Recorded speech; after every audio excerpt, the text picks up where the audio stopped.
श्रीराम नमस्कार. आज 9 मार्च 2025 श्रीमद भगवद्गीता व मनुष्य जीवन भाग 39. कर्म संन्यास योग हा योग आपण सध्या पाहत आहोत आणि ह्या योगामध्ये भगवंतांनी किंवा आपण ज्ञानेश्वरी या दोन्हीच्या अनुषंगाने हा विषय बघत आहोत. तर ह्याच्यामध्ये मनुष्य जीवनाचे वैचारिकता, कारण ह्या योगाचं नाव आहे कर्मातनं संन्यास, म्हणजे केलेल्या कृतीमधनं संन्यास आणि त्याचा योग. आपण एखादी गोष्ट चहा पितो, कर्म, आणि चहा प्यायल्यानंतर परत त्या चहाची आठवण न येता सहजतेने पुढचा दिवस आपण जो घालवतो तो क्षण म्हणजे त्यातनं संन्यास घेणं, म्हणजे त्या गोष्टीमध्ये परत अडकून बसलं नाही. हे तर सारखा चहा चहा चहा जर गोष्ट करत बसलो तर त्या कर्मामध्ये अडकून बसतो. चहा हे कर्म आणि योग म्हणजे कर्मातनं मोकळं होणं, ह्याला जे साधनं म्हणतात, ह्याला जे गोष्ट आपण म्हणतो की साध्य काय करायचं आहे, तर हे साध्य करायचं आहे की कर्मातनं आपण कसं मोकळं होऊ शकू, हा विषय आपण बघत आहोत. संन्यास हा जेव्हा भगवंताला अर्जुनाने प्रश्न विचारला, जे अध्यायाची सुरुवात आहे की कर्म आणि संन्यास याच्यातलं सर्वश्रेष्ठ काय, किंवा कर्मातनं संन्यास कसा प्राप्त करावा, आणि कर्मातनं संन्यास प्राप्त केल्यानंतर जी कर्म केल्याचं फळ मिळणार आहे ते कशा पद्धतीने मिळणार आहे, याच्यावरती अर्जुन आणि श्रीकृष्ण यांची चर्चा चालू होती. बऱ्याच वेळा असं होतं की आपण वर्गामध्ये बघत असतो की एखादा तास चालू असतो आणि त्या शिक्षकांना माहिती असतं की कुठला विद्यार्थी व्यवस्थित उत्तर देऊ शकेल, आणि त्या विद्यार्थ्याला ते शिक्षक प्रश्न विचारतात आणि तो विद्यार्थी पण त्याच्या बुद्धिमत्तेनुसार, कारण तो बुद्धिवान असतोच, उत्तर देतो जे सर्व मुलांना कळतं. आणि हीच गोष्ट इथं कर्मसन्यास योगामध्ये की भगवंत आणि अर्जुन हे दोघं एकमेकांना ज्ञानामध्ये आणि विक्रमामध्ये पूरक होते. जे ज्ञान भगवंताकडे होतं, भगवान विष्णू कृष्णाकडे होतं, तेच ज्ञान अर्जुनाकडे होतं. हा इथं सांगायचा उद्देश असा की ही कुठल्याही प्रकारची केलेला सराव, प्रॅक्टिस नव्हती की आपल्याला कुरुक्षेत्रावरती गेल्यानंतर या पद्धतीने हे नाटक सादर करायचं आहे. बुद्धिमान माणसं ही त्या त्या वेळेच्या अनुषंगाने जी कृती घडताय किंवा करतात, त्याला दुसरा बुद्धिमान माणूस त्याच प्रकारे उत्तर देत असतो किंवा त्याच्यात सामावला जातो.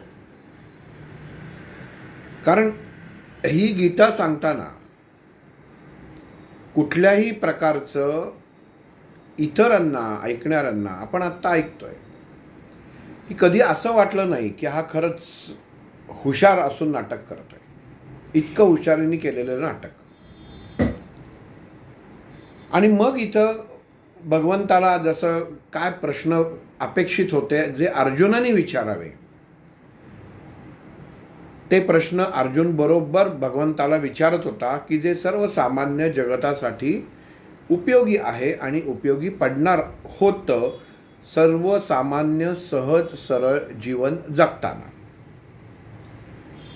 आणि मग इथं अर्जुनाने भगवंताला प्रश्न केला की हे केशवा, जर तू म्हणतोयस की हा देह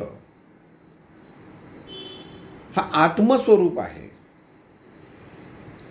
हा पूर्ण षडरिपू सहित आहे. याचा ताळमेळ कसा घालायचा, ह्याचा मी ताळमेळ कसा घालू, माणसाने, सर्वसामान्य माणसाने जगताना तो ताळमेळ कसा घालावा, त्याची वैचारिकता कशी हवी. मग इथं 3 भागांमध्ये त्याची विभागणी केलेली आहे. एक आत्मस्वरूप, जो आत्म्याशी निगडीत आहे, आत्म्याचं स्वरूप. आता आत्म्याला कुठलंच स्वरूप नसतं. मग आत्मस्वरूप ही ती ऊर्जा आहे, ज्या ऊर्जेला आपला देह चालवण्यासाठी तुम्ही काय करता ह्याच्याशी काही घेणं देणं नसतं. तुमच्या देहाला ऊर्जा पुरवणं एवढंच त्यांचं काम असतं. म्हणजे कुठल्याही प्रकारच्या संवेदना, कुठल्याही प्रकारच्या प्रतिक्रिया आत्मा देऊ शकत नाही. आणि मग इथं तरी अर्जुन विचारतो, मग केशवा आपण आत्मक्लेश कशाला म्हणतो? जर आत्मा दुःखी होत नसेल, आपण म्हणतो की माझा आत्मा दुःखी झाला, आत्मक्लेश झाला, आत्मतृप्ती झाली. आणि जर तू म्हणतोयस की ह्या आत्म्याचा कशाशीच संबंध नसतो, तो फक्त एक प्रकारची ऊर्जा देण्याचं काम या देहाला करत असतो, तर मग हे गणित काय आहे? मग हे कशाशी निगडीत आहे? मग आत्मा हा एखाद्या, आपण जसं विद्युत, घरामध्ये बघा, आपल्या घरात बल्ब असतात. तुमच्या घरामध्ये ही आपला देह हे घर आहे, आणि या देहाला ऊर्जा पुरवणारा आत्मा आपण एक बल्ब आहे असं समजू. या घरामध्ये उत्तम कार्य पण घडतात. उत्तम कार्य घडताना तो दिवा, तो घरातला बल्ब तेवढाच प्रकाश देतो जेवढा घरामध्ये जर एखादी व्यक्ती मृत पावली आणि त्या मृत व्यक्तीचा देह त्या घरात ठेवला असेल, किंवा अजून काही संस्कार त्या घरामध्ये चुकीचे होत असतील, योग्य होत असतील, तरी तो दिवा कधी असं म्हणत नाही की दुःख आहे म्हणून मी थोडासा डीम होतो, कमी होतो, किंवा आनंद आहे म्हणून थोडासा प्रखर होतो, तर नाही. याचा अर्थ की त्या आत्म्याला आपल्या देहाशी काहीही घेणं देणं नसतं. तुम्ही काय करताय, तुम्ही कसं वागताय, काय बोलताय, ह्याच्याशी त्याला काही घेणं देणंच नाही आहे. त्याचं काम एवढंच आहे की तुमच्या देहाला ऊर्जा पुरवणं. आणि मग इथं भगवंत अर्जुनाला सांगतात की ही मिळालेली ऊर्जा पार्था कशी वापरायची षडरिपूंच्या आधारे, हे बुद्धिमान माणसाला बरोबर कळतं. म्हणून बुद्धी आणि ज्ञानाचा संयोग हा कर्माच्यासाठी खूप महत्त्वाचा आहे. आपण विचार ही गोष्ट बुद्धिमान माणूसच करू शकतो. ज्या व्यक्तीला विचार नाहीत तो कुठल्याही प्रकारे एखाद्या पतंगासारखा भरकटत पण जातो. पतंग का भरकटतो सगळ्यांनी बघितलेला असेल, पण जेव्हा तो स्थिर होतो तेव्हा त्या धाग्याला जो पतंग उडवतो त्याला माहिती असतं की ताण असतो. मग जीवनात जेव्हा ताण उत्पन्न होतो तेव्हा तो पतंग किंवा मनुष्य देह हा स्थिरतेकडे जायला लागतो, पण कधी गोत खाईल सांगता येत नाही. कारण ज्याच्या हातामध्ये ही दोरी आहे, ज्याच्या हातामध्ये हा दोरा आहे, त्याच्या कौशल्यावरती ते सर्व अवलंबून असतं. म्हणून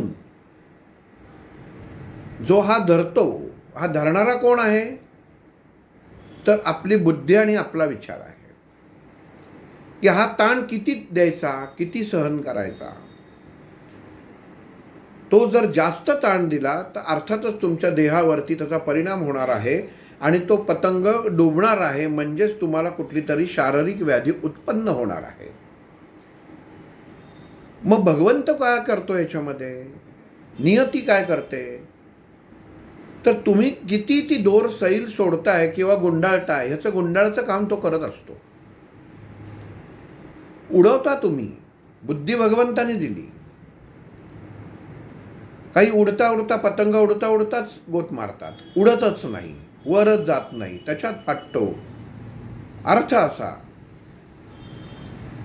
की उत्तम कर्म करताना किंवा कर्म करताना माणसाला संयम बाळगणं खूप गरजेचं असतं. आणि जसा जसा संयम उत्तम प्रकारे प्राप्त व्हायला लागतो तसा वेग वाढायला लागतो आणि मनुष्याचा पतंग म्हणजे मनुष्याचे विचार हे उत्तम प्रकारे गती घेऊन उच्च अवस्थेत जायला लागतात. म्हणजे तो पतंग वर जायला लागतो. आणि मग जो वर जातो त्याचा ताण आपलं शरीर आपलं मन हा त्याच्याशी जेव्हा एकरूप होतो, त्याच्या हातात असतं, ह्या बोटात असतं. ज्यांना पतंग उडवतात त्यांना माहिती असतं, सगळी बोटं वापरत नाहीत, हे बोट वापरतात. असा की त्याच्या हातात असतं, अग्नीचं बोट आहे की याला किती सोडावं, किती काय करावं. आपण असं सोडतो ना, ढील दिली की अशी सोडतो. मग सोडलं तर हा वर जाणारे, पुढं जाणारे का गोत मारणारे, म्हणजे आपल्या वैचारिकता मनातले विचार हे जर आपण सोडले तर कदाचित तुमची बुद्धिमत्तेचा पतंग वरती पण जाईल किंवा गोत पण मारेल किंवा पुढं पण जाईल. पण मग जिथं जास्त होतं तिथं मग जो आसारी धरलेला असतो दोन्ही हाताने, धनभार आणि ऋणभार जो गुंडाळत असतो, हे जे चक्र जो फिरवत असतो, ते आसारी म्हणजे चक्र, तो भगवंत म्हणतो की जरा थांब, आणि तो थांबवतो. आसारी गुंडाळतो तो. मग तुम्ही पटकन हापसता, म्हणजे हापसल्यानंतर पटकन दोरा. मग गुंडाळतो कोण? भगवंत गुंडाळतो. म्हणजे तुमचं नशीब जे आहे हे त्या आसारीमध्ये असतं. मग त्या नशिबामध्ये कधीतरी तो दोरा गुंतडा होतो, मग त्याच्यात ते गुंता तो सोडता येत नाही, तसाच गुंडाळला जातो. ह्याच्यामध्ये बऱ्याच गोष्टी घडतात. सांगायचं तात्पर्य आहे की सर्व गोष्टी बुद्धिमत्तेच्या विचारांवरती अवलंबून आहेत. कर्म त्याच्याशी निगडीत आहे. आत्म्याला गरजच नसते की घडणारी घटना ही उत्तम आहे का वाईट आहे. त्याचं काम एकच असतं की याला ऊर्जा पुरवणं, बस. मग पुरवलेली ऊर्जा ह्याच्यामध्ये कोण अजून उभा राहिला? तर मन उभं राहतं. आणि हे मन सगळं भानगडी करतं. मग अर्जुनाला भगवंतानी सांगितलं, तुला हे समोरचं तू सगळ्यांना पाहिलंस, ज्यांना पाहून तू न पाहिल्यासारखं केलंस का? तर नाही, पाहिलंस पण न पाहिल्यासारखं केलंस. न पाहिल्यासारखं काय केलंस? तर त्यांचा पराक्रम. आपण एखाद्या व्यक्तीशी बोलायला जातो, आपल्याला वाटतं मी खूप हुशार आहे, आणि जेव्हा तो समोरच्या व्यक्तीचं बुद्धिमत्ता त्याच्या एका वाक्यावरनं कळतं, तेव्हा आपल्याला कळतं की आपण काहीतरी चुकीच्या माणसाच्या समोर येऊन आपलं ज्ञान पाजळतोय. म्हणजे इथं अर्जुनाने सर्व सैन्याला पाहिलं पण पाहिलेलं नव्हतं. म्हणजे त्याचा अभ्यास केला नव्हता का? तर केला होता, पण स्वीकारला नव्हता. मग तसं मन सर्वसामान्य जीवनामध्ये स्वीकारत नाही, आणि जोपर्यंत ते स्वीकारत नाही तोपर्यंत ते तुम्हाला सुख आणि दुःखाची जाणीव करून देत नाही. म्हणून मनाच्या प्रमाणे घडणाऱ्या गोष्टी. एक उदाहरण सांगतो, म्हणजे जरा लक्षात येईल त्याला, की एक व्यापारी असतो आणि एक लग्न होतं, पण म्हणतो मी खूप पैसा कमवावा, असं त्याचं मनामध्ये येतं की खूप पैसा आपण कमवला पाहिजे. बायकोला सांगतो की पैसा खूप कमवायला पाहिजे आपण, तर आपण दुसऱ्या शहरामध्ये जाऊ किंवा आपण परदेशी जाऊ आणि मग नंतर दुसऱ्या शहरात जाऊन व्यापार करून पैसा कमवू, असं मला वाटतं. लग्नानंतर काही दिवसानंतर त्याची बायको प्रेग्नंट होते आणि तो म्हणतो की आता तू प्रेग्नंट झालेली आहेस, त्यामुळे तुला प्रवास आणि जी काही दगदग येईल ती काही तुला सहन व्हायची नाही. तेव्हा तू असं कर, तू इथंच थांब, मी उत्तम प्रकारे व्यापार करतो आणि पैसा कमवून आणतो. बायकोही त्याला हो म्हणते. तो निघतो, घराबाहेर पडतो, आणि घराबाहेर पडल्यानंतर पैशाच्या व्यापाराच्या मोहात अडकतो आणि तो घर विसरून जातो की माझं घर आहे, माझी बायको गर्भवती आहे, प्रेग्नंट आहे. म्हणजे इतका तो मोहात अडकतो. हा मोहच अर्जुनाला जो झालेला होता, हे दुःख गर्भगडीत जे आहे हा मोह आहे. पण तो मोह कसा आहे? आपल्याला जसं एखादं खायला बासुंदी आली तर आपण समाधान होत नाही, अजून खातो, मोह वापरतो. तो मोह हा नाही. म्हणजे ज्ञानाला माहिती असून आपण जी कृती त्याच्या विरुद्ध करतो, जे करायला न पाहिजे ते करतो, आणि कर्माचा विचार कर्माला नीट समजावून घेत नाही, आत्मस्वरूप समजून घेत नाही, मन समजून घेत नाही, त्याला मोह म्हटलेला आहे. आणि मग तो व्यापारी जातो, बाहेरच राहतो, खूप वर्ष तशीच जातात. तर त्याच्या बायकोला मूल होतं, ते मूल मोठं होतं. व्यापाराला घरची आठवण काही येत नाही, फिरत फिरत असतो, घरी संपर्क पण करत नाही. सर्व गोष्टी बाहेर सहज उपलब्ध असतात त्याप्रमाणे त्याला उपलब्ध होतो. म्हणतो मला ही संसाराची कटकटच नको. बाहेर तसंच जातो. इकडं या बाईला मुलगा होतो, मुलगा मोठा होतो, त्याचं लग्न होतं, तरी हा बाहेर पत्ता नाही, काही नाही. बाई म्हणते चला जाऊ दे, आता काय काय करणार.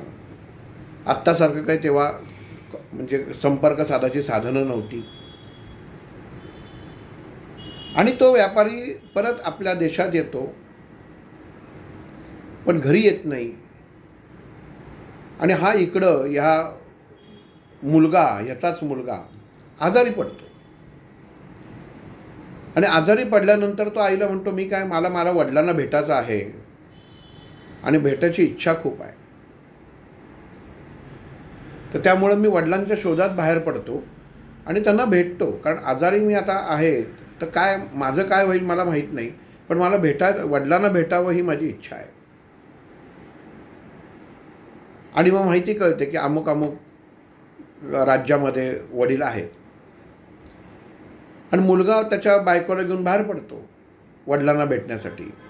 आणि तिकडं नेमका तो व्यापारी त्याच वेळी तोच विचार करतो की इतकी वर्ष मी घराबाहेर राहिलो, बाहेर केलो, परस्त्रीचे संबंध ठेवले, सगळं सुख प्राप्त केलं, पैसा भरपूर कमवला, पण शेवटी आता असं वाटतंय की माझं वय आता होत चाललं आहे, बाहेरचं कोणी विचारत नाही, आपल्याला घरी जायला पाहिजे, आपल्याला काय अपत्य झालं हे सुद्धा माहीत नाही, तर आपण घरी जाऊ. आणि तोही यायला निघतो. होतं असं की एकाच नगरामध्ये, एकाच ठिकाणी, एका धर्मशाळेमध्ये तो मुलगा आणि त्याची बायको रात्री मुक्कामाला राहतात. आणि त्याच धर्मशाळेत तो व्यापारी पण तिथंच येतो आणि तो दुसऱ्या बाजूच्या खोलीत राहतो. पण दोघांनाही माहीत नसतं की हा माझा मुलगा आणि हे माझे वडील आहेत. या मुलाला प्रचंड त्यावेळी त्रास होत असतो, विव्हळत असतो. आजूबाजूची माणसं येतात, म्हणतात की काय झालं या माणसाला, काय झालं, एवढा काय त्रास होतोय. त्याची बायको सांगते की खूप त्रास होतोय. आणि हा व्यापारी त्याच्या बरोबर त्याचा सेक्रेटरी म्हणजे त्याचा बरोबर जो सेवेकरी म्हणू आपण, त्याला सांगतो काय कटकट आहे. म्हटला मला उद्या प्रवास करायचा आहे, घरी जायचं आहे, आणि ही काय बाहेर कटकट चालू आहे, दार बंद करून घे, मला झोपू दे. शेजारी खोली आहे. त्याच त्याच बापाचा पोरगा आजारी आहे आणि इकडं बापाला माहीत नाही. आणि तो म्हणतो की उगाच त्यांचा त्रासाने मला झोप लागत नाही, मला उद्या प्रवासाला सकाळी जायचं आहे, दार बंद करून घे म्हणून त्याच्यात. आणि थोड्या वेळाने रडल्याचा आवाज येतो. तो नोकर जातो. व्यापारी म्हणतो जरा बघ जाऊन काय त्यांना शांत करून ये, मला अजिबातच झोप लागत नाही. आणि तसा तो नोकर जातो, तिथं बघतो की तो मुलगा हा मृत पावतो. आणि त्याची बायको जी आहे ही शोकाकुल झालेली असते. अजून 2-4 माणसं बरोबर जे असतात तीही त्याच्या संबंध म्हणजे आपण जसं म्हणतो की रडारडी चालू असते. हा येऊन सांगतो व्यापाऱ्याला की शेठजी असं झालं की तो मुलगा कोण आजारी होता तो गेला त्याच्यात. शेठजी म्हणतो जाऊ दे, बरं झालं, आता तरी ते त्यांचं रडणं थांबेल थोड्या वेळात आणि मला शांत झोप लागेल. आणि शेठजी झोपायला जातो. तसा नोकर परत बाहेर येतो, बघतो काय चाललं आहे आणि चौकशी अंती कळतं की हा जो मुलगा मेला आहे हा त्या शेटजीच्याच गावचा आहे. आणि नाव विचारलं जातं तेव्हा त्याला कळतं की हा शेटजींचाच मुलगा आहे. तो धावत येतो आणि शेटजींना सांगतो की शेटजी उठा. तर शेटजी वैतागतात त्याच्यावर की काय काय चाललंय, तुला सांगितलं ना झोपू दे शांत, माझा काय संबंध त्याच्याशी. आणि तो नोकर सांगतो की अहो शेटजी, तो तुमच्याच गावचा नाही तर तुमच्याच घरातला तुमचा सख्खा मुलगा आहे जो आता मृत पावला आहे. हे ऐकल्या ऐकल्या तो शेटजी धावत जसा असतो तसा धावत पळत येतो, मुलापाशी येतो आणि हंबरडा फोडायला लागतो, रडायला लागतो. त्याच्या पत्नीकडे बघतो, सुनेकडे बघतो. तिची अवस्था बघून याचं मन विषण्ण होतं, हाही रडायला लागतो. आणि त्याला कळत नाही की काय करावं. परिस्थिती गोष्ट इथपर्यंत आहे, पण परिस्थिती काय आहे सांगते. जोपर्यंत अज्ञान होतं तोपर्यंत सुखी होता, पण ज्यावेळी ते ज्ञान प्राप्त झालं की हा माझाच आहे, त्या क्षणी दुःख झालं.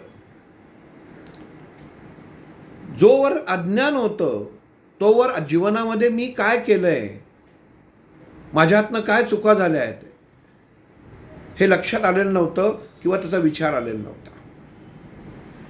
पण ज्या क्षणी मुलगा समोर मृत पाहतो, पत्नी त्याची तिथे विवळताना पाहतो, त्या क्षणी कळतं की आपण आपल्या पत्नीला फसवलेलं आहे, ह्याला आयुष्यभर बापापासून वंचित ठेवलंय, मी व्यवहारात फसवलेला आहे, मी माझ्या सासू सासऱ्यांची इस्टेट घेतलेली आहे, मी व्यवहारामध्ये इतरांजणांशी चोराप्रमाणे वागलेलो आहे आणि मला जे धन मिळालेलं आहे या धनाचा ज्याचा माझा अधिकार नव्हता तरी मी ते प्राप्त केलेलं आहे.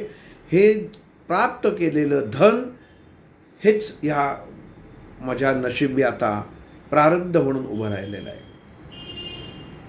आणि ह्या सर्व गोष्टी म्हणजे जोपर्यंत मनुष्याच्या जीवनामध्ये दुःखाची कड येत नाही तोपर्यंत मनुष्य बेभान असतो, तोपर्यंत मनुष्याला कळत नाही की आपण कुठंतरी चुकलेला असतो, आपण चुकतोय. पण त्यावेळी ती त्याच्या मनाची अवस्था ही इतकी त्या पतंगासारखी उत्तुंग असते की त्याला कळत नाही. त्याला म्हणतो, त्याला असं वाटतं की माझा ताण अतिशय उत्तम आहे, मी डौलात राहावं. पण ज्या क्षणी त्याला कळतं की वास्तव असं आहे त्या क्षणी त्याचं मन कोलमडतं. मग कोलमडणारं कोण असतं तर देह नसतो, तर ते मन असतं.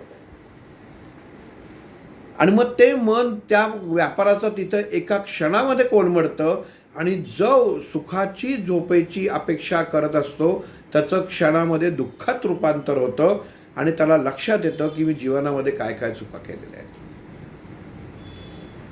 माझ्याकडं आत्ता 1-2 दिवसापूर्वी एक जण बाई आल्या होत्या.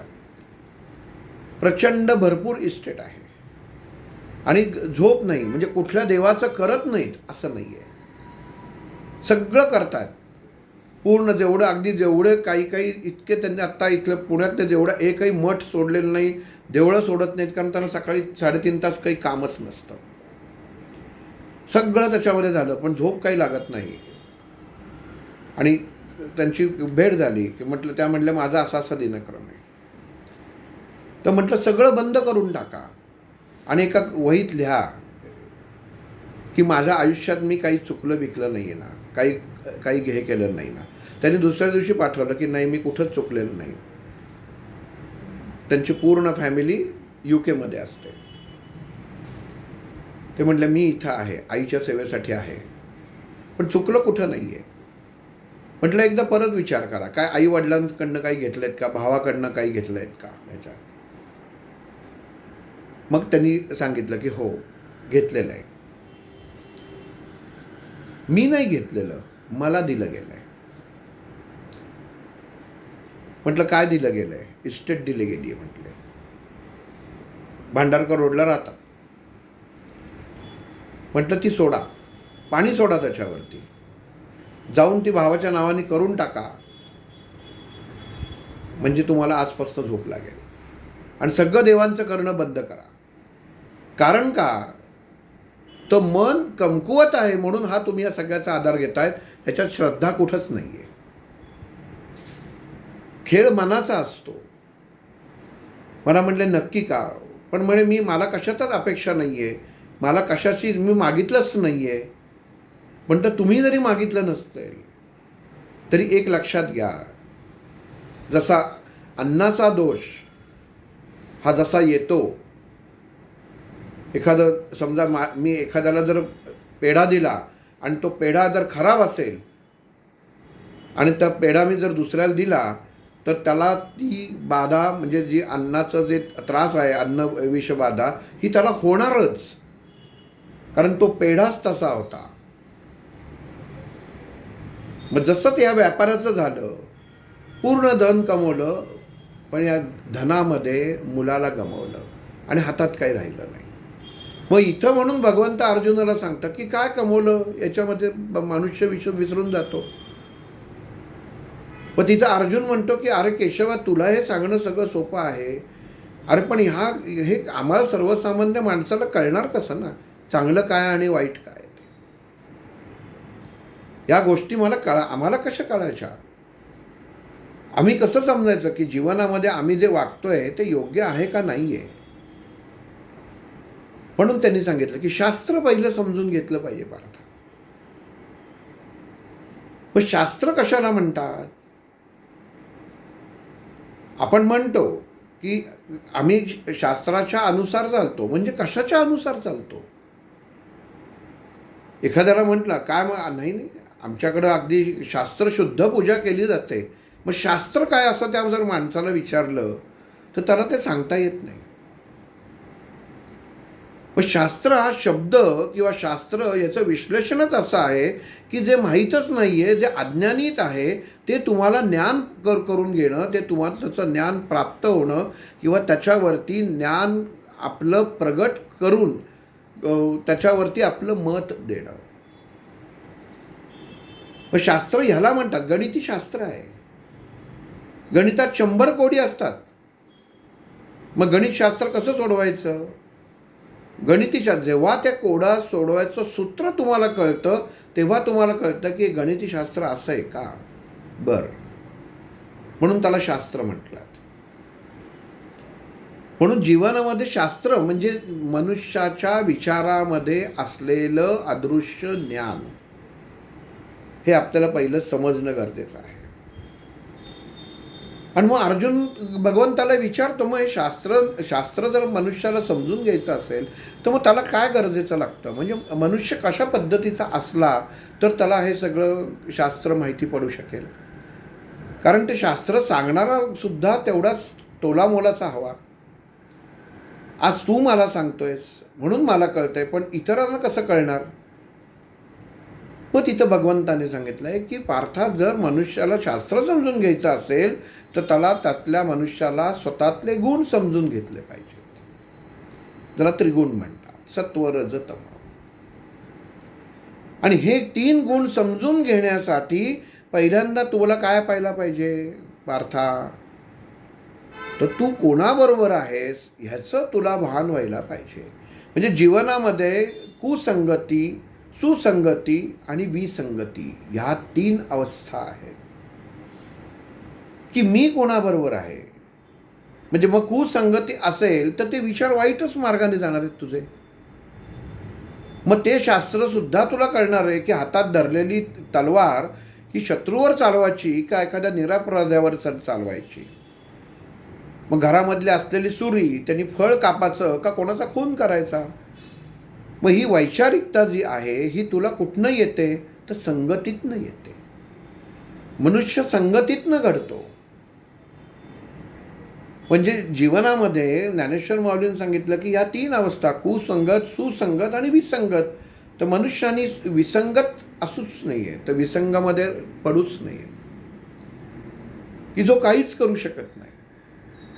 कायम प्रत्येक गोष्टीत विसंगती, संशय. अमुक झालं असं आहे का, मग हे मला वाटत नाही, ते झालं ते नाही, मग ह्याच्यातनं उत्कर्ष होत नाही. मग अर्जुनाला आज ही विसंगती झालेली आहे. सुसंग असून विसंग झालेला आहे. भगवान श्रीकृष्णाचा सुसंग आहे. मग अर्जुनाला जेव्हा कुसंग कळेल तेव्हाच तो सुसंग काय आहे तेव्हा कळतं. म्हणजे एखाद्या व्यक्तीला समोरची व्यक्ती वाईट काय आहे हे जेव्हा कळतं, वाईट कशाला म्हणावं हे कळतं, विष कशाला म्हणावं ह्याचं ज्ञान जेव्हा मनुष्याला होतं तेव्हा त्याला समजावं त्याला ज्ञान प्राप्त झालं, म्हणजे तो शास्त्राच्या अनुसरून चालायला लागला आहे. म्हणजे नाही तर शास्त्र अदृश्यच आहे. शास्त्रात काय आहे? काहीच नाही. पण शास्त्र आहे म्हणजे ज्ञान आहे. पण जोपर्यंत ते तुमच्या समोर प्रभेय येत नाही, तुम्हाला कळत नाही, तोपर्यंत तुम्ही अज्ञानीच आहात, अशास्त्रीय. कारण एखादी गोष्ट म्हणतो की त्याला आपल्याला शोध लागला नाही, कळलं नाही की आपण म्हणतो की अशास्त्रीय घटना आहे, ही शास्त्रीय घटना नाही आहे.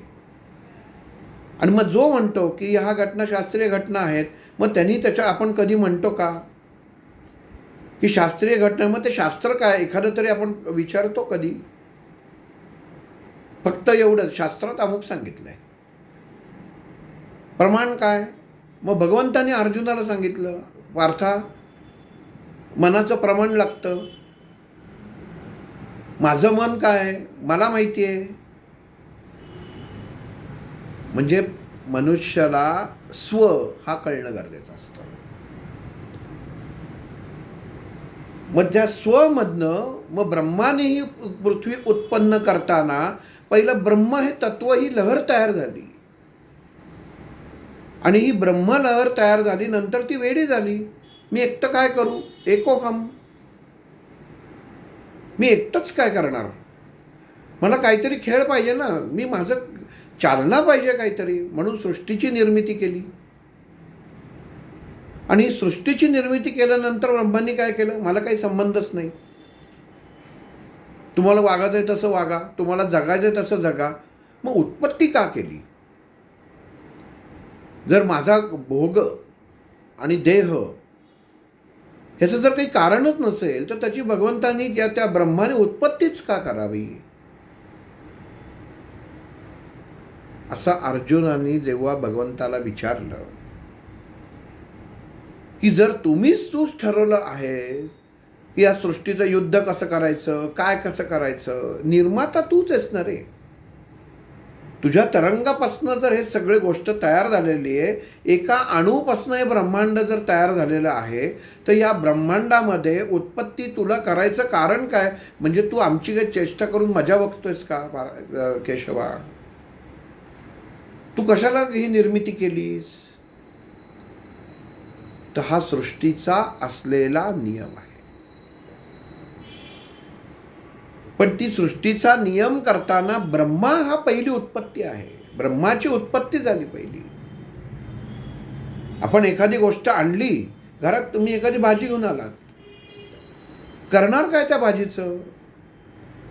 म्हणजे काहीतरी तुम्ही ठरवून आलात ना, घरात तुम्हाला 10 विचारते, अगं टमॅटो घेऊन आला, हे टमॅटो कशासाठी आणलेत?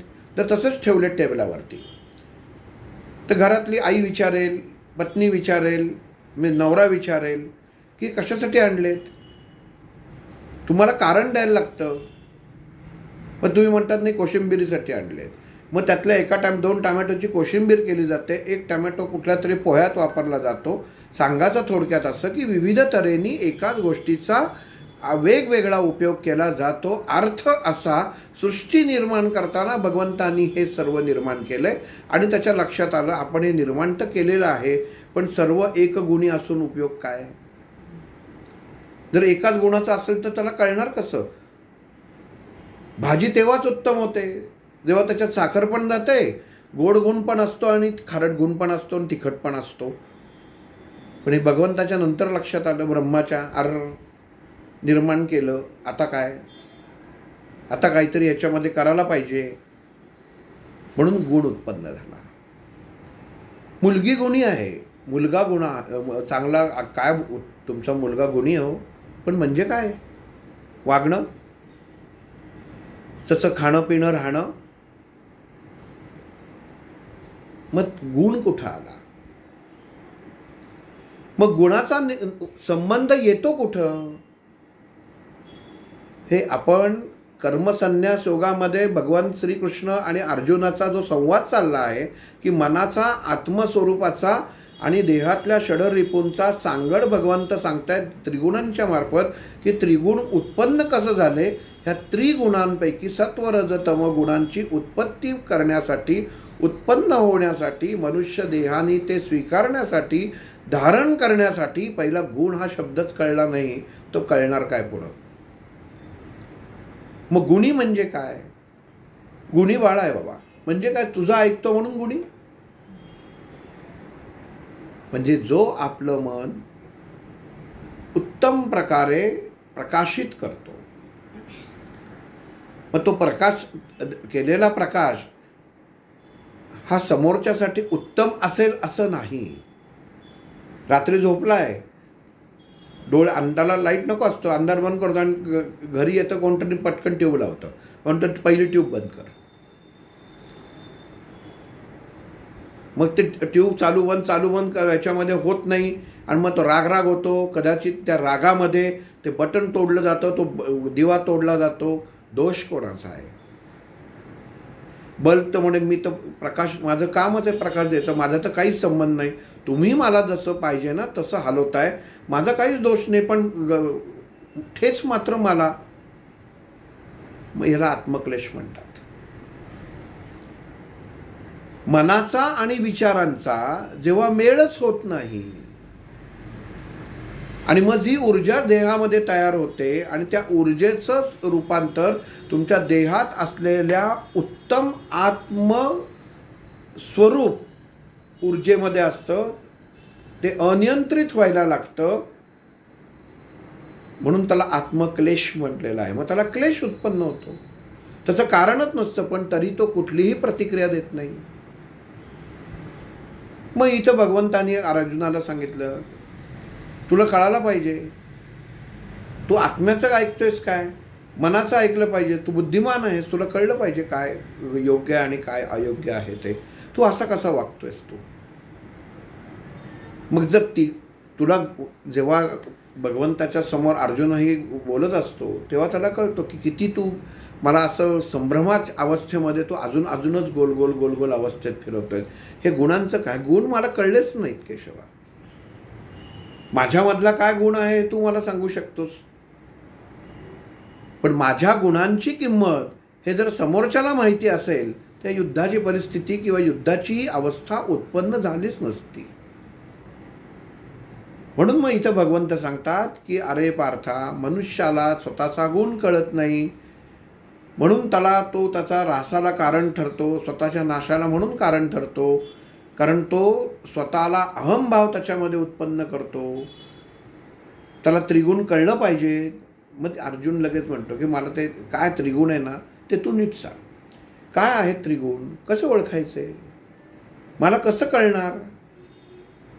आणि मग सत्व रजतम ह्या 3 गुणांवरती भगवंत अर्जुनाला सांगतात की सत्व मनुष्याचा विचार, म्हणजे अगोदर जसं सांगितलं की संगत कशी हवी, हे पहिलं ज्ञानेश्वरीमध्ये माऊलींनी सांगितलेलं आहे की ज्ञानेश्वरांना जर परमात्मा भगवंत म्हणून जर पाहिलं तर तुम्हाला ज्ञान प्राप्त होणार नाहीये. लक्षात घ्या नीट. भगवंताला जर तुम्ही भगवंत म्हणून पाहिलं तर ज्ञान प्राप्त होणार नाहीये, पण त्याला तुम्ही गुरु म्हणून पाहिलं, एक शिक्षक म्हणून पाहिलं तरच ज्ञानाची प्राप्ती होणार आहे. म्हणजे मनाला तर तुम्ही फक्त स्वतःचं मन म्हणजे मनासारखं असं जर म्हणलात तर याचा अर्थ तुमची बुद्धी खुंटणार आहे. म्हणजे मनुष्य स्वार्थी असतो. कारण जो व्यक्ती स्वार्थी असतो ना तो दुसऱ्याचं ऐकूनच घेत नाही. मग त्याचा तिथं नंतर त्याच्या जीवनामध्ये त्याचा ऱ्हास व्हायला लागतो. म्हणून इथं भगवंत पहिले सांगतात की ज्ञानेश्वरांनी माऊलींनी इथं सांगितलेलं आहे की ज्ञानदेव म्हणे. हा ज्ञानदेव म्हणे जो आहे ना तो हा कोणीतरी सांगणारा आहे. ही ती माऊली नाहीये की जिच्या चरणी आपण फक्त लीन व्हायचं आहे, कारण तिच्याकडनं आपल्याला काहीतरी घ्यायचं आहे. जर गुणच कळले नाहीत तर तुम्ही ओळख कशी होणार? गुरुचं अस्तित्व तुम्हाला जर कळण्यासाठी तर गुरुचे गुण तर तुम्हाला कळायला पाहिजेत. की मी ज्यांना गुरु मानतो, गुरु तत्वाजागी तिचं उभा करतो, ज्यांना मी ज्याच्या पुढं मी माझं नतमस्तक होतं, अशी व्यक्ती कशी आहे हे माहिती कळायला पाहिजे. मग ही माहिती कळण्यासाठी, हे कळण्यासाठी आपल्याला स्वतःला 3 गुणांचा अभ्यास असायला हवा. पार्था मनुष्य तेव्हाच अंदाज करू शकतो जेव्हा तो बुद्धिमान असतो. म्हणजेच काय असतं की तो स्वार्थी नसतो, तो परोपकारी असतो, तो स्वार्थी असतो. अर्जुनाला कळतच नाही. अर्जुन म्हणतो काहीच मला कळत नाही. परोपकारी मनुष्य स्वार्थी कसा काय झाला? आत्ता म्हणतोयस की माणसाने स्वार्थी असू नये, परोपकारी असावं. आणि परोपकारीच माणूस स्वार्थी कसं काय म्हणतोस तू? कारण जो उपकार दुसऱ्यावर करतो त्याच्या मनामध्ये स्वार्थपणाचा वास दडलेला असतो. त्याला माहिती असतं. लक्षात घ्या, शब्द थोडा इथं हे भाग थोडा क्लिष्ट आहे. तुम्हाला अर्थ जेव्हा कळतो तेव्हाच परमार्थ कळतो. तुम्हाला जेव्हा स्वार्थ कळतो तेव्हाच तुम्हाला निस्वार्थ कळतो. स्वार्थी कशाला जर म्हणतात ह्याचा जर अनुभव जर तुम्ही घेतला नाही तर निस्वार्थी कशाला म्हणतात हे तुम्हाला कधी कळणारच नाही. म्हणून इथं अर्जुनाला भगवंत सांगतायत की तू जी भाषा करतोय संन्यासाची ना, ती परोपकाराची भाषा करतोयस, म्हणजे तू स्वार्थी आहेस. त्याच्यात त्यांचा काय आहे? काहीच नाही. पण तुला मिळणार आहे. तू घाबरतोयस आणि तू याच्यातनं स्वतःची मुक्तता करून घ्यायचा प्रयत्न करतोयस. हा तुला लोभ झालेला आहे. ही तुला तुझ्या भोवती माया उत्पन्न झालेली आहे. कारण माया ही ब्रह्माने उत्पन्न केलेली आहे. बघा, विषय कुठं कसा असतो. ब्रह्माच्या लक्षात आलं मी एक तरंग निर्माण केली, पण त्याच्या नंतर लक्षात आलं की ह्या तरंगीचं मी करू काय? मग ह्याचं करण्यासाठी मला काहीतरी अजून उत्पत्ती करायला पाहिजे. याचा अर्थ कुठंतरी मनामध्ये माया उत्पन्न व्हायला पाहिजे. त्याच्याशिवाय होणार आहे का? लग्न झालं नवरा बायकोंचं, मग नंतर गावाला जाणार आहेत. मग गावाला जायची स्वप्नच जर बघितलं नाही तर म्हणजे ती जी माया उत्पन्नच झाली नाही तर तो प्रसंगातनं ते जाऊ शकणार आहेत का? त्या अनुषंगाने. आणि जर ती माया त्या अनुषंगाने उत्पन्न झाली तर मग त्यांचं नंतर गावाला जाणं सुद्धा उत्तम तऱ्हेनेच होणार आहे. मग भगवंतानी इथं सांगितलं ब्रह्माने ही माया उत्पन्न करून टाकली मनामध्ये. जे आज तुझ्या मनामध्ये अर्जुन आहे की त्याला वाटलं की आता काय मी एकटा काय करू, आता ही माया उत्पन्न करू. मग त्यांनी माया उत्पन्न केली, पण त्या माया उत्पन्न केल्यानंतर त्याचं समाधानच झालं नाही. मनुष्य विचारांमध्ये होतो. तुझ्या मनामध्ये विचार आला की ह्यांना कसं मारू. ही माया उत्पन्न झाली. आता ही माया का उत्पन्न झाली? कारण करून मी त्याच्यात करू काय? मारून मला काहीच प्राप्त होणार नाही, हा मोह उत्पन्न झाला. आपण एखादी गोष्ट उत्पन्न करतो, एखादी गोष्ट घरात आणतो. बघा, काहीतरी आपण घरी बनवण्यासाठी काहीतरी घेऊन येतो, ते सगळं मायाजाल असतं. ती माया असते आणलेली.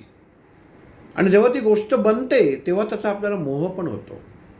आपण एखादं काहीतरी लेडीज आता त्या इन्स्टंट पीठ आणतात. त्या पीठ आणतो तोपर्यंत नवरा म्हणतो का की दे मला खायला, तोपर्यंत भांडण नाही होत. मग ते पीठ ही माया आहे. त्याच्या भोवती ते माया स्वप्न दाखवते. मग ती त्याला स्वप्न दाखवते. आज मी संध्याकाळी ढोकळा करणार आहे. ही माया उत्पन्न करते त्या वस्तूच्या मार्फत. आणि तो मोहून जातो त्याच्या विचारांच्या मार्फत की मला संध्याकाळी उत्तम ढोकळा खायला मिळणार आहे. आणि हा विचार जेव्हा त्या मनुष्याच्या मनात येतो तेव्हा लगेच दुसरा मनाचा आपल्या कोपऱ्यात लपलेला जो विचार असतो तो लगेच सांगतो मागच्या वेळी केला होता प्रयोग फसला होता, तेव्हा आत्ता नीट जरा त्याला सांग व्यवस्थित कर. मनाचा खेळ. भगवंत अर्जुनाला सांगतायत, अर्जुना तुला समोरचे जे दिसत आहेत ना, तू म्हणतो यांना मी कसं मारू, हे यांना मी मारल्यानंतर मला पाप लागेल ना, हे काही नाही, ही तुझी सगळी नाटकं आहेत. हे तू फक्त आपलं दाखवण्यासाठी करतोयस. मोहित तूच झालंयस. तुला जसं हा ढोकळा कसाही होऊ दे, नवरा म्हणणार झाल्यानंतर मी तर खाणारच आहे. मोह त्याचा झालेला पाश. मग हाच पाश इथं अर्जुनाला झालाय. त्याला माहिती आहे हे सगळं मी आता बोलतोय आणि हे बोलल्यानंतर मला काहीतरी असं समजवलं जाईल, मला सांगितलं जाईल, अरे तू असा आहेस, तू तसा आहेस, तुला लढायला पाहिजे, यांना तर मी मारणारच आहे. मोह. पण ह्या मोहामध्ये जेव्हा पाश निर्माण होतो तेव्हा मनुष्य अडकतो आणि मग मोहपाशात अडकल्यानंतर त्याला मी काय करतोय हे त्याच्यामध्ये तो विसरून जातो आणि कर्माला जन्माला घालतो. आणि मग इथं भगवंत अर्जुनाला सांगतायत की अर्जुना, हे 3 गुण जे आहेत सत्व रज तम, या गुणाच्या अनुषंगाने मनुष्य जीवन जगत असतो, जे आत्ता तू जगतोयस. तू क्षत्रिय आहेस. प्रत्येक गुणामध्ये, या 3ही गुणामध्ये कुठलाच देह असा नाही की ज्याच्यामध्ये हे 3 गुण नाहीत. पण ह्या 3 गुणांचा अंमल प्रत्येक देहावर जरी असला तरी मला कुठल्या गुणाला वर काढायचं आहे आणि त्याच्यावरनं पुढं जायचं आहे, हे प्रत्येक मनुष्याने, प्रत्येक देहाने विचारांती ठरवलं पाहिजे. त्या अनुषंगाने त्याची विचारधारा तयार होणार आहे. जी व्यक्ती सोपं याच्यात उदाहरण असं आहे की या लोक जास्त पटकन त्यांना झोप लागते, ती माणसं तमोगुणी असतात, पटकन झोप लागते त्यांना. ज्या माणसांना झोप लगेच लागत नाही, जरा थोडीशी चुळबुळ त्याच्यामध्ये असतात, त्याच्यामध्ये ती रजोगुणी असतात. आणि जे दिवसभर काय चाललंय ह्याचा विचार करून डोळे मिटतात, ही सत्वगुणी असतात. पण हे गुण तुम्हाला जीवनामध्ये वापर करताना, क्षणोक्षणी वापर करताना हे वर आणलेत ना, तर तुला अर्जुना लक्षात येईल की मनुष्या देहाला पूर्वकर्मातनं केलेलं जे कर्म असतं त्याच्याशी कसं सामोरं जायचं हे लक्षात येतं. आणि इथं अर्जुन अजूनच गोंधळात पडतो. तो म्हणतो, काय बोलतोयस तू केशवा? त्रिगुण आत्ता सांगतोयस. मनुष्यामध्ये 3 गुण असतात. या 3ही गुणाच्या अनुषंगाने हा देह तयार होतो. कुठला गुण कुठला वापरायचा, कधी वापरायचा हे सांगायचा प्रयत्न करत असताना मध्येच तू पूर्वजन्मावरती कुठे गेलास? पूर्वकर्म कशावरती आलं? आता इथं पूर्वकर्माचा काय संबंध? तर जसं मनुष्याचा देह हा पूर्वजन्मामध्ये, हा जन्म झालाय तो भोगण्यासाठी झालाय. पूर्वकर्माप्रमाणे संचित, क्रियमान आणि प्रारब्ध. अर्जुना, क्रियमान कर्म, एवढंच कर्म मनुष्य करू शकतो, ते बुद्धीने. तुझ्या संचितात लिहिलेलं आहे तू युद्धच करायचं आहे. तू जरी नाही म्हणलास तरी तुला हे करायला लागणारच आहे. पण हे शेवटी भगवंत ठरवेल. आधी तुला बुद्धिवान आहे. प्रत्येक मनुष्याला, प्रत्येक जीवाला ही भगवंत रूपी शक्ती एकदा संधी देते की तू नीट वागाचा प्रयत्न जीवनात कर. ते जर केलं नाहीस तर फळ कसं द्यायचं आहे शेवटी माझ्याच हातात आहे. की ज्यांनी निर्मिती केली आहे ना, त्यांनी हे सगळे नियम मांडून ठेवलेले आहेत. हा त्याचाच खेळ आहे. माया निर्माण करणं, मोह निर्माण करणं, मद निर्माण करणं, मत्सर निर्माण करणं. कारण त्याला ती सवय लागली. कारण प्रत्येक गुण हा दुसऱ्या गुणावरती अवलंबून असतो. मत्सर व्यक्ती असलेला माणूस, 2 मत्सरी माणसं असतील ना तर त्यांना मत्सर शब्दाचा अर्थच कळत नाही. 2 दारुडे असतील तर त्यांना दोघांनाही वाटतं आपण दारू प्यायलेले नाही आहेत. पण जो एक दारू न प्यायलेला असतो तेव्हा दोघांनाही कळतं की एक शुद्धीत आहे आणि एक व्यवस्थित नाही आहे. ज्ञान कसं प्राप्त होतं का? मग एक गुण जर चौघात असेल, सगळेच तमोगुणी असतील तर तुम्हाला तमोगुण हा कळणारच नाही आहे. म्हणून अर्जुना, ही लीलाच अशी आहे मनाची की हे त्याची ह्या 3ही गुणांचं समोर तुझ्या येणं तुझ्या म्हणजे ह्या जगतासमोर येणं, ह्याच्यासाठी तुला प्रत्येक गुणाचा अभ्यास असणं गरजेचं आहे. म्हणून तुला सुसंगत असणं गरजेचं आहे. जीवनामध्ये सुसंगत का असावं? आपण कोणामध्ये बसतोय? आपल्याला असं वाटतं, आपण एखाद्या कार्यक्रमाला जातो, एखाद्या आध्यात्मिक कार्यक्रमाला जातो, कुठंतरी सात्विक भाव हा वर आलेला असतो. प्रत्येक मनुष्याच्या जीवनामध्ये सत्व रज तम हे तिन्ही गुण क्षणोक्षणी मनुष्याची वैचारिकता बदलत असतात. जेव्हा आपण एखाद्या सात्विक गोष्टीला जातो तेव्हा आपला सत्व गुण हा वर आलेला असतो आणि तमो आणि रजोगुण हा खाली असतो. आणि त्या सात्विक अनुषंगाने आपण मनुष्य त्यावेळी तो विचार करत असतो. एखाद्या भांडणाच्या ठिकाणी गेलं तर लगेच तो तमोगुण वर येतो, सत्वगुण दाबला जातो आणि त्या तमोगुणाने आपण लगेच भांडणाला उभं राहतो. तेव्हा तो तमोगुण कार्यान्वित करतो.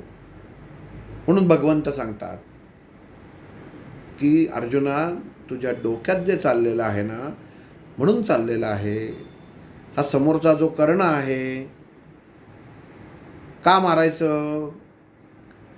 इथं कर्ण म्हटलेलं नाही आहे, कौरव म्हटलेलं आहे, पण मी इथं तुम्हाला लक्षात येण्यासाठी म्हणून कर्ण म्हणतोय. सत्वगुणांचा पुतळा, पण कुसंगत केली. मग सत्वगुण जर कुसंगतीत आला तर त्याचा तमोगुण उत्पन्न होतो आणि नाशाला कारणीभूत ठरतो. काहीच कारण नव्हतं, इतका सात्विक होता, उत्तम प्रकारे दान करणारा होता, दानवीर होता, पण संगत मात्र चुकीची ठरली. म्हणून जीवनामध्ये आपण म्हणतो ना की संगत, तुम्ही कोणाच्या बरोबर आहात हा खूप गोष्ट महत्त्वाची आहे. जीवन जगताना जीवन जगणं आणि जीवन जगणं ह्या दोन गोष्टी आहेत. तुम्ही कसं जगता ह्याला महत्त्व आहे, कुठल्या विचाराने जगता ह्याला महत्त्व आहे, कसं जगलात, किती वर्ष जगलात ह्याला महत्त्व नाही आहे. इतिहास बघितलात तर जेवढे आहेत, मग सुभाषचंद्र बोस असो, अजून कोणी असो, वयाची जास्त वय गाठलेली नाही आहेत त्यांनी, कमी वयातच सगळे गेलेत, पण सगळे इतिहास लिहून गेलेले आहेत. त्याचं कारण काय? की वय महत्त्वाचं नव्हतं, गुण महत्त्वाचा होता. कोणाच्या संगतीत होते हे महत्त्वाचं होतं. म्हणून संगत ही महत्त्वाची असते. म्हणून भगवंतांनी इथं सांगितलं की तू संगतीवर विचार कर आणि तो गुणांनी कर. तू जर मूर्खासारखा जर सात्विक गुण जर तुझ्या मनात आत्ता आणलास आणि जर तू विचार केला ह्यांना कसं मारू, तर कसं चालेल? तू क्षत्रिय आहेस, तुला अधिकारच नाही, क्षत्रियाचा कामच आहे मारणं, तमोगुणच पाहिजे. मग तमाने विचार केलास तर तुला पटेल की मी करतोय ते बरोबर आहे. जीवनाचा हा रहस्य आहे की जीवनामध्ये मी जर एखादी कृती करत असेल तर ती करताना त्या क्षणी माझ्या देहामध्ये कुठला गुण आहे हे प्रत्येक माणसाला माहिती असतं. की मी वागतोय, मी करतोय ते चुकीचं आहे का वाईट आहे. जसं ते व्यापाराचं झालं, अज्ञान होतं तोपर्यंत सुखी होता, तोपर्यंत अगदी आकाशात होता, मनाला कुठल्याही प्रकारचा लवलेश नव्हता. पण ज्या क्षणी मनानी त्याचा ताबा घेतला, विचारांनी मनाचा ताबा घेतला, विचार आलेला हा मनाने जेव्हा स्वीकारला त्या क्षणी सुखाचं दुःखात रूपांतर झालं. म्हणून भगवंतांनी सांगितलंय, अर्जुना, पूर्वकर्म खूप महत्त्वाचं आहे. मनुष्य प्रत्येक जीवन जगत असताना आज तू युद्धाला उभा राहिला आहेस, हे काही आत्ताचं तुझं कर्म नाही आहे, हे पूर्वकर्म आहे. प्रत्येक मनुष्य ही समोर लढायला आली आहेत, ही त्यांच्या पूर्वकर्माच्या अनुषंगाने लढायला आलेली आहेत, कारण त्याच्याशिवाय उद्धार होणार नाही आहे. मग उद्धार म्हणजे काय? आपल्या असं नाही आहे की फक्त चांगलंच स्वर्गप्राप्ती, तर असं नसतं. तुमच्या गुणांवर अवलंबून असतं. तुम्ही गुण कसे आहात, तुम्ही काय कर्म केलेलं आहे, त्या अनुषंगाने तुमचं आयुष्य पुढं जात असतं. क्रांतिकारकांनी शत्रूला मारलं, त्यांचे खून नाही केले, म्हणून ते उत्तम कर्मामध्ये त्यांचं ते कर्म मोजलं गेलं, सात्विकतेमध्ये मोजलं गेलं. तमगुणातला सात्विक गुण नीट लक्षात घ्या. तमोगुणातला सात्विक गुण तिथं समोर आला. नाही तर कायमच तलवार घेऊन बसले का ते? तर नाही. तेवढं काम केलं बस, बाकी मोकळं शांत. परत सत्वगुण जागृत.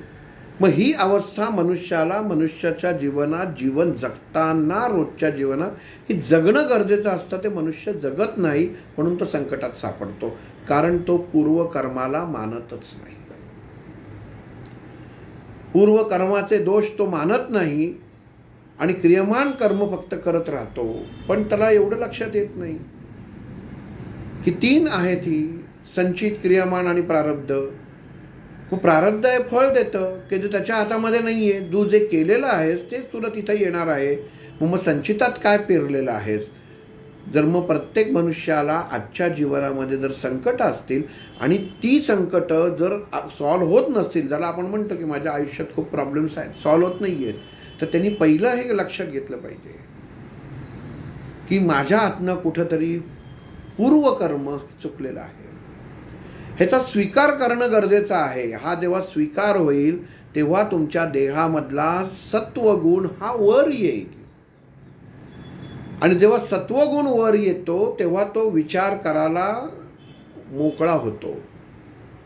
पण जो मानतच नाही, मी काहीच केलेलं नाही, माझा कशाशी संबंधच नाही, म्हणून तमोगुणातच अडकून राहतो, तर त्याच्या मनामध्ये ते सात्विक विचार येतच नाहीत. म्हणून मग लोक तांत्रिक मांत्रिक गोष्टी करायला लागतात. म्हणून पूर्वकर्मात माझा आत्ता मी जे खातोय, पितोय, राहतोय, जगतोय, बोलतोय, करतोय, हे माझ्या पूर्वकर्माशी निगडीत आहे.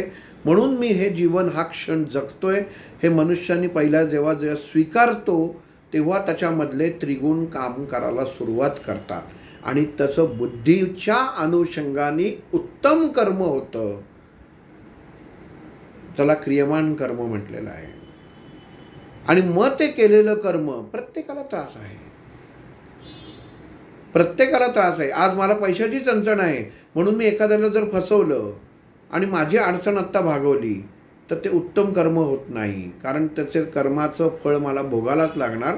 कारण गुण तमोवर आला, रजोगुण वर आला. रजोगुणाची माणसं आळशी असतात. जी माणसं घरात कायम झोपून राहतात, काही करत नाहीत, ही सगळी रजोगुणी माणसं.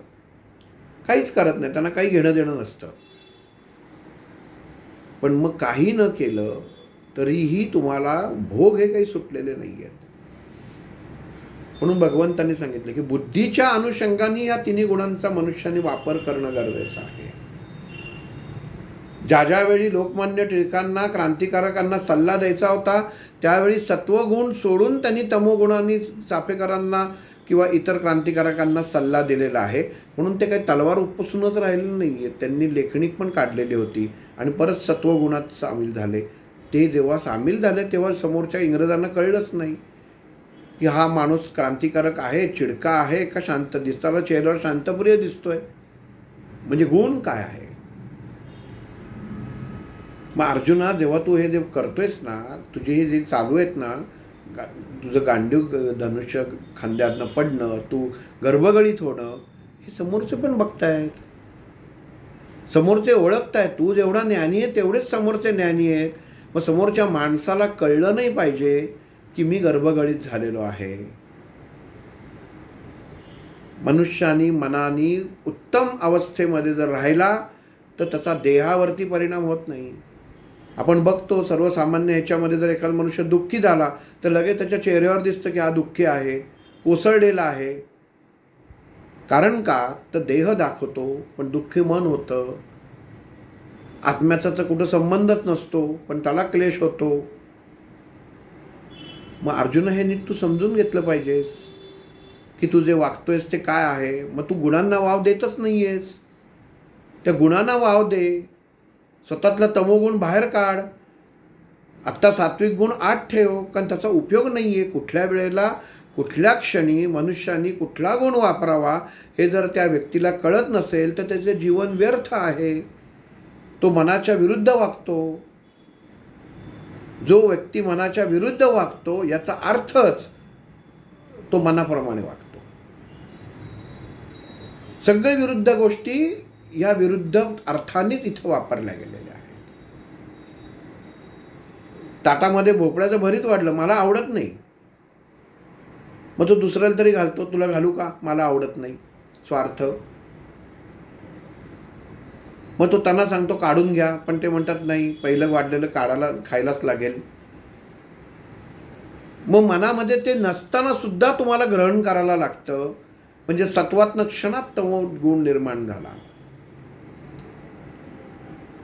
पण एखाद्याला जर सांगितलं की तुमच्या ताटामध्ये हे भरीत येणं सुद्धा तुमच्या पूर्वकर्माचा दोष आहे, तर तो म्हणेल काय, असं कसं होईल. तर तसंच आहे. पण भगवंतानी अर्जुनाला सांगितलेलं आहे, भगवंतानी गीतेत सांगितलेलं आहे की तुम्ही पहिल्यांदा स्वीकारा, परिस्थिती स्वीकारा. जे समोर आहे त्याला प्रतिक्रिया देऊ नका, ती परिस्थिती काय आहे ती पहा. तुमच्या रोजच्या जीवनामध्ये या गोष्टी घडणार आहेत की जीवनात काय घडतंय याचा मोकळं करण्यापेक्षा हा संन्यास मार्ग स्वीकारणं. संन्यास म्हणजे त्या कर्मातनं मोकळं होण्याच्या अगोदर मी माझ्या देहामध्ये विचारांमध्ये असलेल्या त्रिगुणांमार्फत हे कर्म मी इथं संपवू शकतो का. जर मी स्वीकारलं, नाही ठीक आहे चल माझी चूक झाली, मी हे करून मोकळा होतो, हे जर झालं तर तुम्ही पुढचं कर्म उत्पन्न करू शकत नाहीत. तिथं त्या कर्म संपतं, त्याला कर्मातला संन्यास म्हटलेला आहे. पण आपण तिथंच जर राहिलो की नाही अहम ब्रह्मासी, मग ब्रह्म म्हणजे कोणी ब्रह्मदेव नाही आहे, आपलं मन म्हणजे ब्रह्म आहे.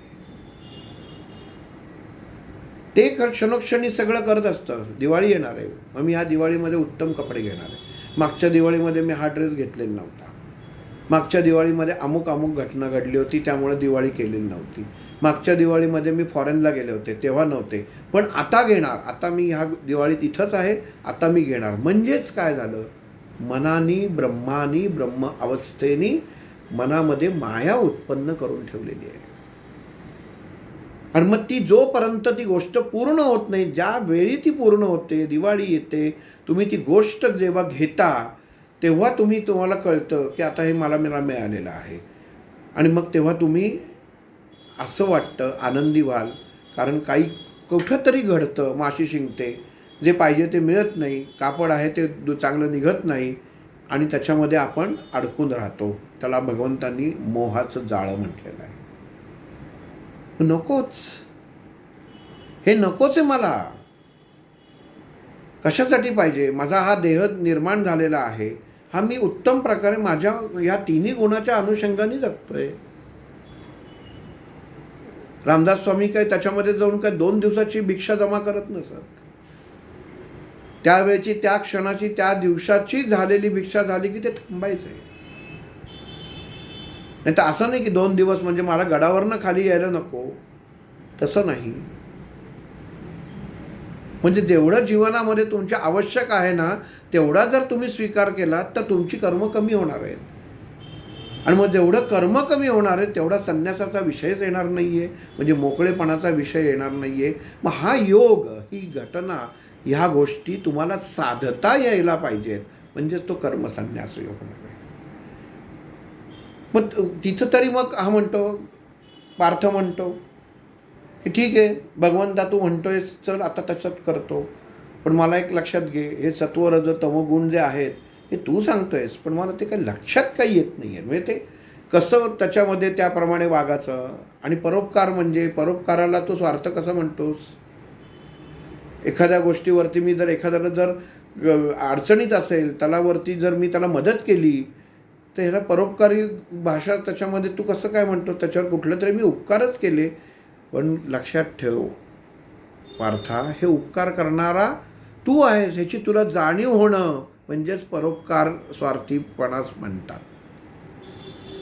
मी एखाद्याला एखाद्या अडचणीतनं मोकळा केलं याची तुमच्या मनाला जेव्हा जाणीव होते की मी याला मदत केली, मी परोपकार केला आणि ह्याला त्यातनं या अडचणीतनं वाचवलं बरं का, अर्थ, मन स्वार्थी झालं. किती भिन्नता आहे विचारांमध्ये. म्हणजे मदत आपणच करायची पण ती बोलायची नाही. न बोलता केलेली कृती. तुकाराम महाराजांनी सांगितलं, अभंग मला माहित नाही, लक्षात नाही, की केलं तरी कळलं नाही पाहिजे आपल्या हाताला की तू केलंयस. उत्तम केलंस तर सुसंगतीत आहेस, चुकीचं केलंस तर कुसंगतीत आहेस, आणि काहीच नाही केलंस तर विसंगतीत आहेस. म्हणून काहीतरी कर, पण ते करतेपणा स्वतःला घेऊ नकोस. ज्या क्षणी हा करतेपणा तू स्वतःला घेशील त्या दिवशी तुझ्या कर्मामध्ये दोष उत्पन्न होईल. म्हणून अर्जुना लक्षात ठेव, शास्त्राने जे सांगितलेलं आहे ते कर तू. पण अर्जुनाला तिथं परत तोच प्रश्न पडतो की तू सांगितलेलं आहे की जे माहीतच नाही आहे त्या गोष्टीचं स्पष्टीकरण, मांडणी करणं, अदृश्य गोष्टीची दृश्य स्वरूपात मांडणी करणं म्हणजे शास्त्र आहे. शास्त्राचा आधार. मग तिथं अर्जुन श्रीकृष्णाला म्हणतो, शास्त्राचा आधार म्हणजे काय, शास्त्र म्हणजे काय, शास्त्राचा युद्धनीतीमध्ये असलेला उपयोग काय, शास्त्राचा मनुष्य जीवनामध्ये जीवन जगताना काय उपयोग आहे, आणि ह्या तिन्ही गुणांचा मनुष्य जीवनाने कसा उपयोग करून घेतला तर तो उत्तम जीवन जगता येईल. आणि कर्मफळ असंच मिळतं का, जसं त्या व्यापाराला मिळालं की त्याला क्षणात सुखाचं रूपांतर दुःखात झालं, ते हे वास्तव आहे. कायम गोष्ट सांगत असतो. ह्या गोष्टी, 4 गोष्टी आम्हाला डॉक्टर कायम सांगायचे: इस्टेट, दागिने, अन्न, हाय आणि कोणाचे कपडे. ह्या कधीही कोणाचे घेऊ नये. कोणी कितीही दिलं तरी घेऊ नये, कारण ह्याच्यामध्ये पूर्वकर्माचं पाप लपलेलं असतं किंवा त्याच्यामध्ये अडकलेलं असतं. मला सुटाचं आहे म्हणून तू तुला घे. तुला देत नाही, मला सुटाचं आहे म्हणून तुला दे, म्हणजे मी याच्यातनं मोकळा होईन आणि तू अडकशील. त्यामुळे गोष्टी ह्या कधी करू नका. ज्यांनी लग्न ज्यांची होत नाहीत, मुलं होत नाहीत, त्यांनी ते ह्या गोष्टींचा जरूर विचार करायचा. ह्या 5 गोष्टींमध्ये कुठेतरी आपण बसतोय का, काही अडचण आहे का. घरांमध्ये सतत मृत्यू होत राहणं, ऱ्हास होत राहणं, म्हणजे कुळाचा ऱ्हास होणं, कुळाचा नाश होणं, ह्याला कारण काय, घेतलेलं आहे आपल्याला. आणि ज्या ही कर्माची भानगड अशी आहे, आपण असं ठरवून आपल्याला असं वाटतं की हा माझा मुलगा आहे, ही माझी मुलगी आहे, हा माझा नवरा आहे, ही माझी बायको आहे. ते सगळं तिकडनं ते बनवाचं, पुलाव बनवाचं काम तो ब्रह्म करत असतो. ह्याला इकडं घाला, ह्याला इकडं घाला, ह्याला इकडं घाला आणि बनवा. आपल्याला वाटतं की आपण काही नाही. हे सगळं तो करतोय.